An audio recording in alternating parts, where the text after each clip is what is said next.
for shut up. Yo, what is up, AD team? Austin Dunham back again with another video. So in the past, like 3 years ago, I made a video called the 5 things I wish I knew before starting calisthenics. And those were some of the things that I wish I would have known so that I can progress even faster and better in my calisthenics based training. But in this video, and I got inspiration from Female Panda, so shout out to you, bro.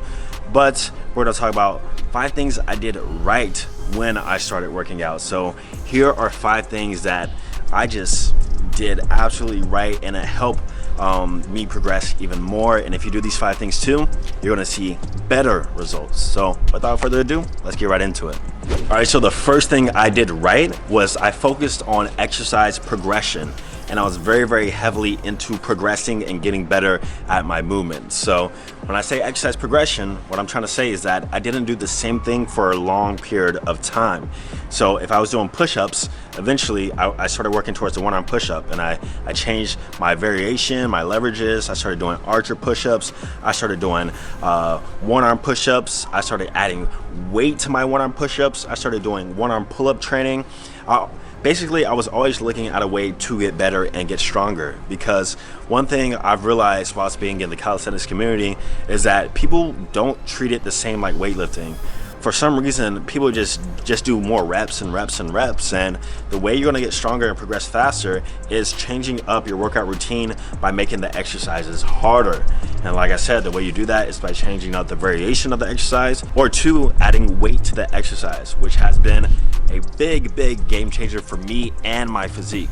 Once I started doing weighted calisthenics more, that's when I started building more muscle. I started looking even denser and harder. And funny enough, kid you not, my body weight progressions got even better. So my weighted pull-ups were progressing. I was able to come more cleaner in my one-arm pull-up training, right? And same goes for weighted push-ups, weighted squats, all of that stuff. So if you're not at least trying to add weight to your routine, then simply you need to do it, right? So speaking of that, I have a full-on weighted calisthenics program. It is known as Beyond Bodyweight. It's one of my premier programs right next to the Bodyweight Bodybuilder. And this week, it is actually 50% off, right? So it's on a big sale right now. We only do this probably like once a year. And like I said, this is more for my intermediate, past that beginner kind of stage where you want to add more progression and realize how weighted calisthenics can work in your benefit and your favor, so that you can see even greater results. So check that out, link will be down below. But remember to always be thinking about, how can I make this harder? All right, so thing number 2 that I did right was I followed the SAID principle. So specific adaptations impose specific demands.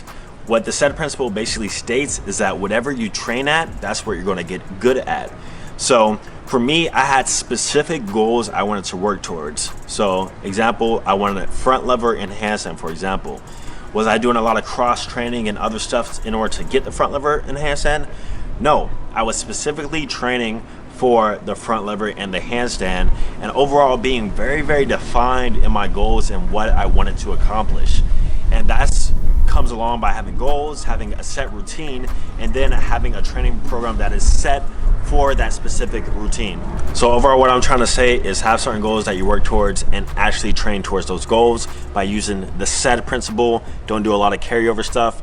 I didn't, and that's how I was able to really hit these goals one by one and then easily maintain them once I did accomplish them. All right, so number 3 thing that I did absolutely right is that I built my foundation, and I focused on building a solid one for a good 4 to 5 months before I did anything else.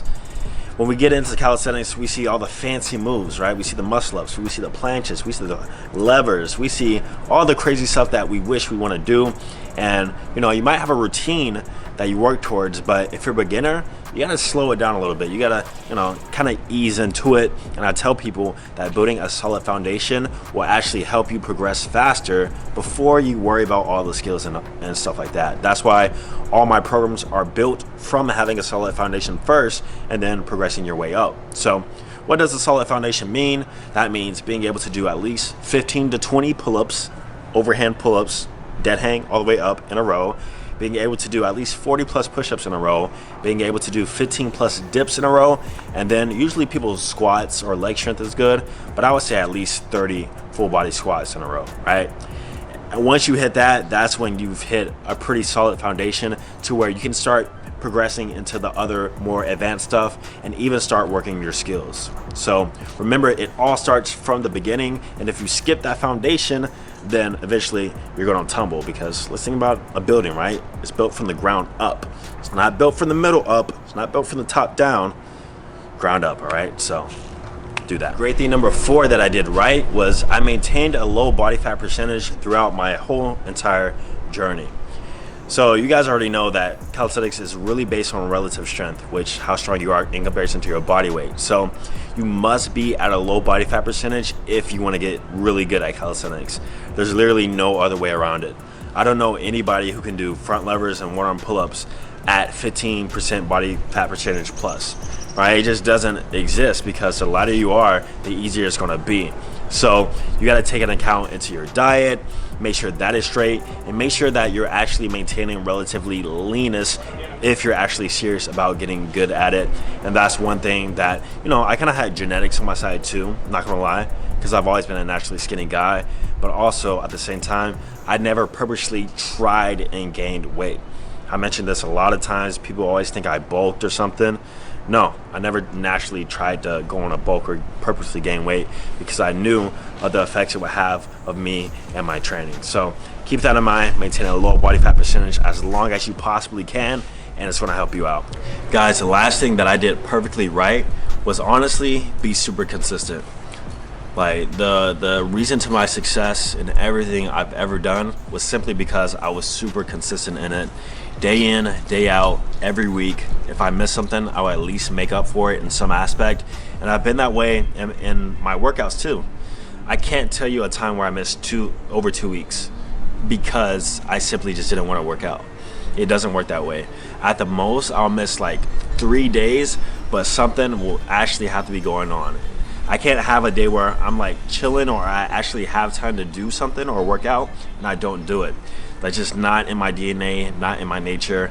And if you actually build that consistency habit, then like you literally have no choice but to see results. So I feel like that's the biggest thing, just overall consistency. And I know that's mentioned a lot, but it's severely underrated sort of tip that a lot of people should implement a lot more. And even if you get one crappy workout in, that's way better than just doing nothing, right? Because think about the compounding effect. If you have 20 crappy workouts in a year, but you practice, let's say, a handstand each time, that's 20 more times, which leads up to minutes and hours of work than what you wouldn't have done. Think about it that way, right? So stay consistent, do those 5 things that I did to help progress yourself even faster in your fitness, calisthenics, whatever you're doing, and you're gonna see better results. So don't forget to check out the full weighted calisthenics program called Beyond Bodyweight, so that you can figure out how to actually implement weighted calisthenics in your perfect sort of routine to build muscle and strength. Subscribe if you're new. I'm gonna see you guys in the next video. Peace.